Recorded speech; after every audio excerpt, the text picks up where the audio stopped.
afternoon. Welcome to episode 18 of Dooner's Guide Through Mirkwood. I'm your host, Mike Dooner Muldoon, broadcasting from Mahopac, New York in Mirkwood One Studios.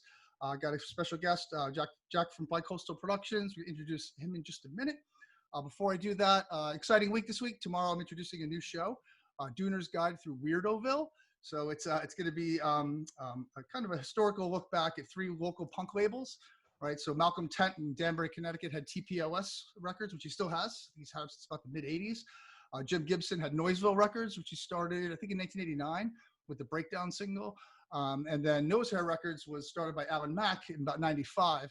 I was in a band with Alan called Shut Up Pristine back in high school. He's a big influence on me.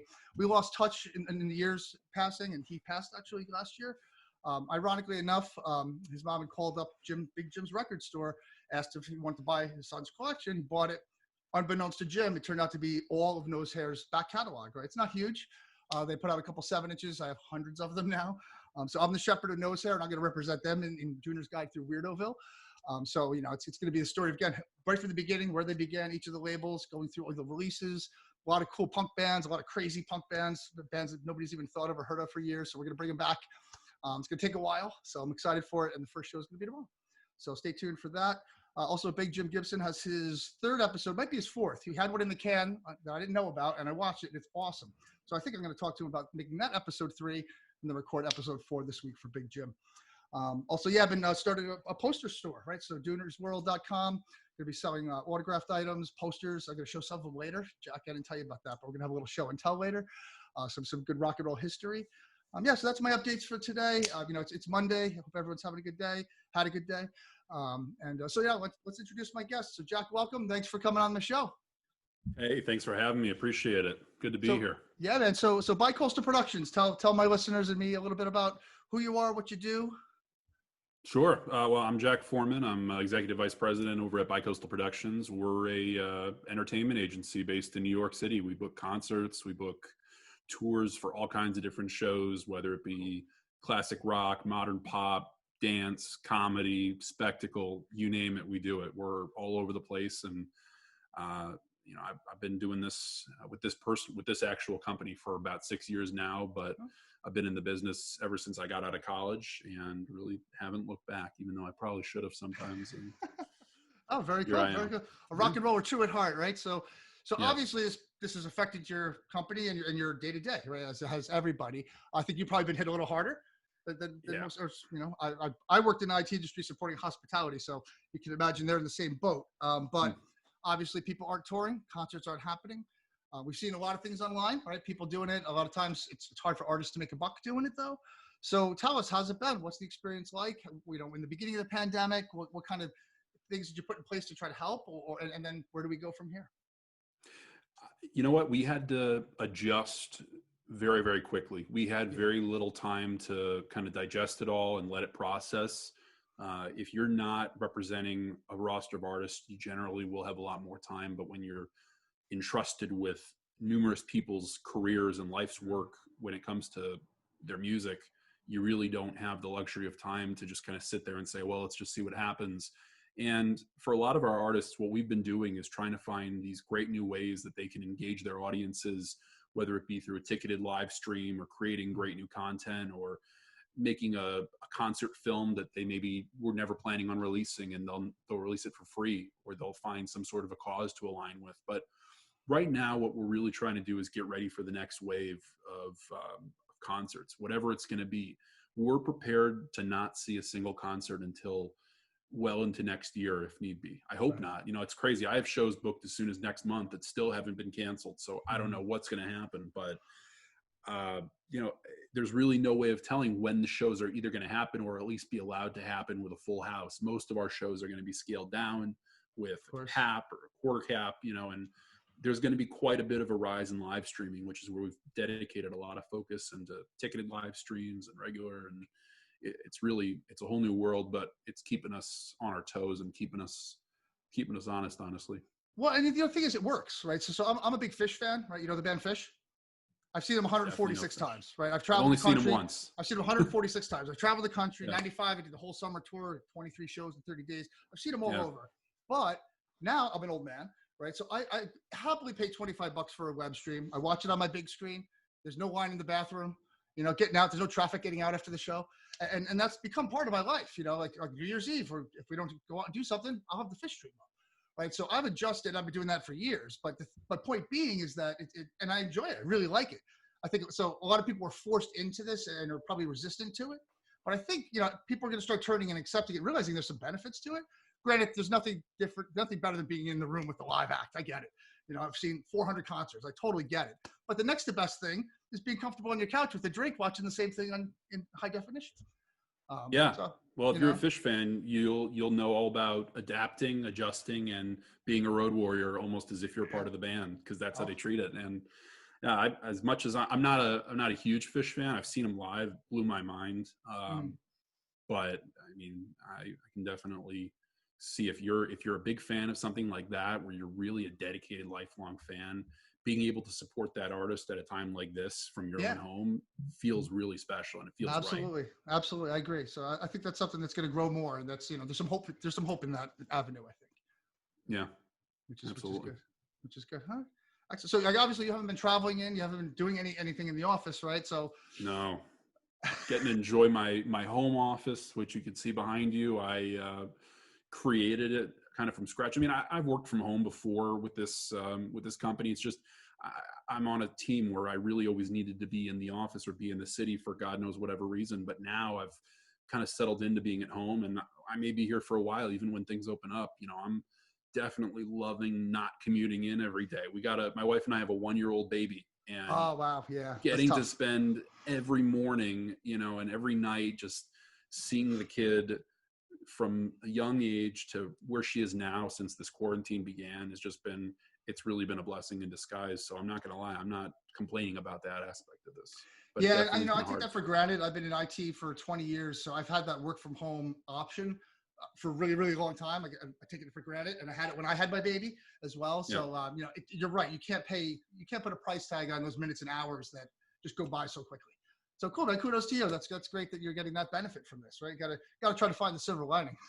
Yeah, and we're really finding great ways of connecting with our artists to really try to keep them very, very engaged with their audiences. Especially. Give me some examples. Let's talk about some examples. Yeah. I mean, for some of them, it's really out of their comfort zone, but it's okay. And each artist is really doing a different thing. Mm-hmm.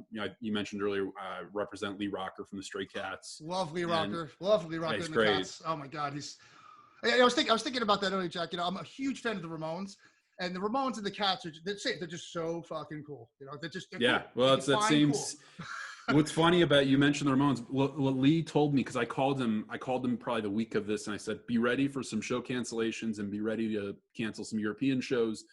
And he said, "Well, we have a saying going around, my friends and I, that if you could survive CBGBs in the 70s and 80s, you probably can survive coronavirus." Right. And I'm not too worried. But I mean, what he's done, it's very simple. He created a concert film. He did a great show live at Daryl's house a few years ago. Oh, that's 20 miles from me. Yeah. My house. So I mean, it was just a great intimate show. Yeah, he did it for fun. He really, he loves Daryl. He loves that venue, and he recorded it and he released it with his last album. And what he did as a special thing for the for the audience during coronavirus, he released that concert film as a freebie, but he had the theaters release it. So the theaters were releasing it as kind of a piece of content for them to also benefit them, but also just something extra. And that's just a simple thing.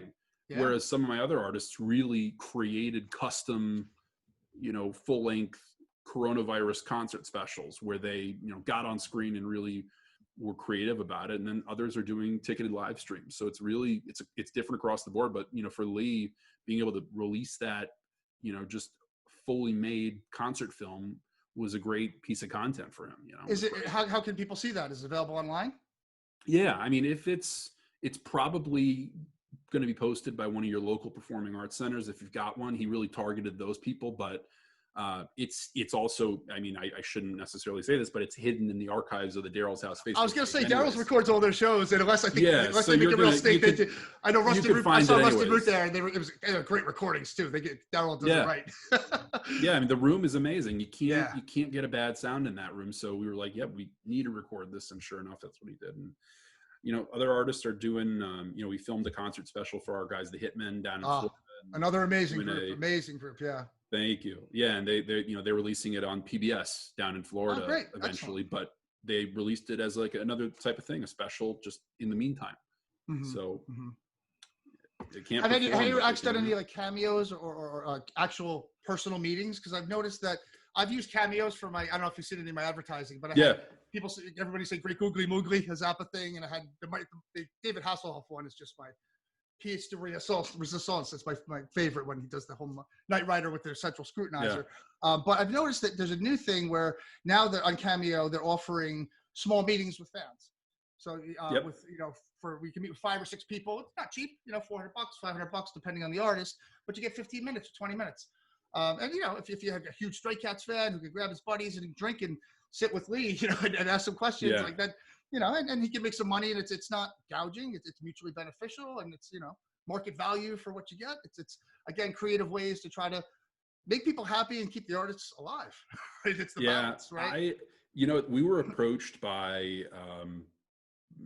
Patreon and by Cameo, last year, I'd say at some point, especially for Lee, but also this one act that we represent out of Scotland called the Red Hot Chili Pipers. Yeah. And it's funny, over here they have a following, but in the UK and in Europe, they're just this massive act with hundreds of thousands of fans.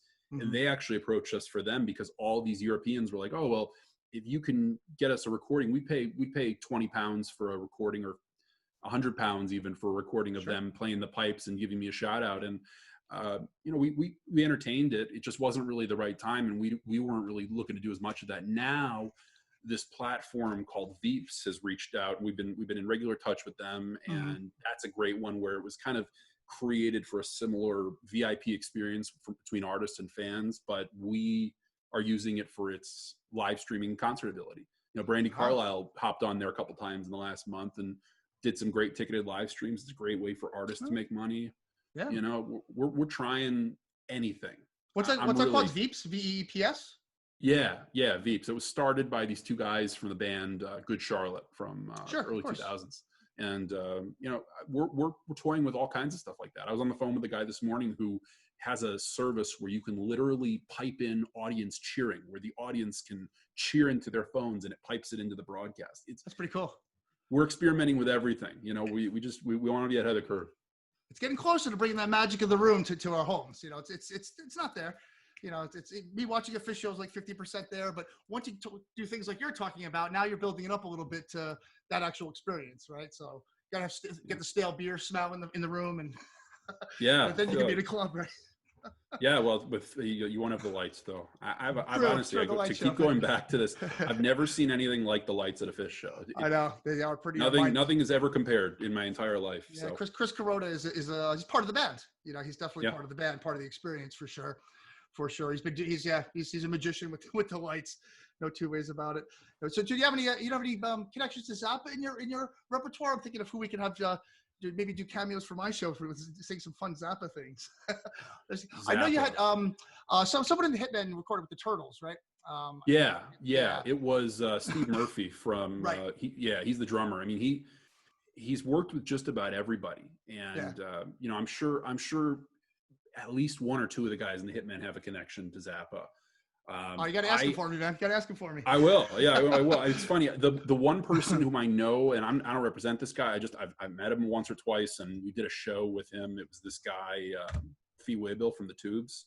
Remember the Tubes from the 80s? Sure, of course. And, absolutely. They played at Daryl's house, or did they play Daryl's? I think they might have. Probably, yeah. We did an event that we were at, and this, his band was playing, and I was just, chatting with him before the show, and he's just like, Zappa will die. That's our influence. And like, I was like, oh, that sticks with me. And, I can't tell you how many people have probably said those exact words, that are seasoned musicians. And like a couple of years ago, we got approached by Iron Butterfly to represent them. And I was thinking to myself, like, I don't know, I'm a younger guy, in case you can't tell. And I don't know what I would do with Iron Butterfly, as much as I love that music and appreciate it. Yeah, I mean, like, I was trying to tell my father about jam bands when I was a teenager, and he was like, "I'll show you a jam band." And he put on Inagata Davida. So I mean, they're another one where they probably wouldn't be what they were if it weren't for Frank. So Yeah. Oh, there's many of them out there. There's many of them out there for sure. For sure. There's many people that are a fan that, won't tell anybody. Closeted Zappa fans, right? Yeah. But I'm proud. I wear it proud because I think he stood for, what was in his heart and his mind. And he was as pure as it came. And, he offended some people, but made a lot of people laugh too. So who cares? Offend them away. Yeah. No doubt. So 1-year-old. So how's your baby doing? Thank God she's good. She had her birthday in May, day before mine, and there goes my birthday forever. By the way, I don't have a birthday. I have my baby's birthday. Right. Yeah, you gave that one. Nobody cares. Yeah, but you know what? She's honestly, it's what's been amazing is getting to see those milestones, like taking her first steps, saying "dad," like, but not just having my wife call me and say, "Guess what she did today?" I'm getting to see it. You would have gotten a little video clip. She would have sent you a little video clip, and yeah, and it's amazing. I mean, I get to experience all this craziness in the house that I never would have, and I wouldn't trade it for anything. I really wouldn't. And you're also lucky, right? So I think if people that are like having babies during this, it's really tough, right? Or if your child has an issue, that's really tough as well. Also, my cousin has a 4-year-old. Right, and he's stuck at home with his 4-year-old. That's a much different experience than being stuck home with your baby. This kid's got tons of energy, and he's not seeing his friends, and that's a really hard dynamic. And I think 4, 5, 6, as you go through all kids, they're all going to have some sort of post-traumatic stress disorder from this. Not that the social anxieties, people that were awkward before might be even more awkward. There's no one expected this, and the fallout's we're not going to know what it is probably for years to come. Yeah, it's not the same when your baby doesn't get to be around all these other people, like you'd expect. But at the same time, you just hope for the best. And I know I'll have my own developmental disorders after this is over. I'm sure. Even though I must have 20 different Zoom calls a day, and I still feel socially awkward whenever I see a real person in my home or outside of my home, and I wear a mask and. Man, as much as I'm enjoying talking to you, Zoom is just it's something I dread every morning when I look at my calendar. Yeah. Oh, that's a bummer, man. That's a bummer. I love connecting with people. I can't. To think about not being able to meet with people, especially for agents. We have these booking conferences every year where we do a ton of business, and we get to see our artists, we get to see our talent buyers and promoters, and they're all canceled. It's all going to be virtual. And that was a big hit for us to think, okay, well, we're not going to have that prime season. We're going to have to be doing it like you and I are talking, which is great, that we still get to do it, but it's a big Where are you in Jersey again? Where are you located in Jersey, Jack? I'm on the shore. I'm in Long Branch. Well, maybe next time we come, I'll do a show. I'll come down to you and we'll do it in person. So we can avoid this. If you ever perform in Asbury, that's like 10 minutes. Well, no, I'll take my show wherever I want it to go, right? So if I'd rather be sitting 6 feet away from you at a table looking at you than being on Zoom. And I'm going to try to do that more and more. I mean, we obviously got to be smart. You can't be shoulder to shoulder and old shows. But I agree with you. I would much rather my voice hit your eardrums as opposed to going through the internet to get there. Well, the reason I say Asbury is there's this band that I love seeing there. I'm sure Jazz's Fish, right? Yes. They perform there all the time, and that's a fun show. I'll come down, man. I'll come down. We'll go and we can record a Dooner's guide, and then we'll go out and see a show. Yeah, absolutely. I'm definitely into that. Well, it's been great talking with you, man. I really appreciate you taking the time to come on. And I do want to do it again. Let's catch up in the next 2-4 weeks or something. We'll see how things change for you and progress, and we'll keep in touch offline. And then when the timing's right, let's get back on and do a show. Or I'll go down there. I'll get my butt down there, and we'll be in the same room talking. Excellent. Well, thanks again for having me on, and good to talk to you. Yeah, man. Have a great day. All right, take care, everybody. You too. Take care. All righty.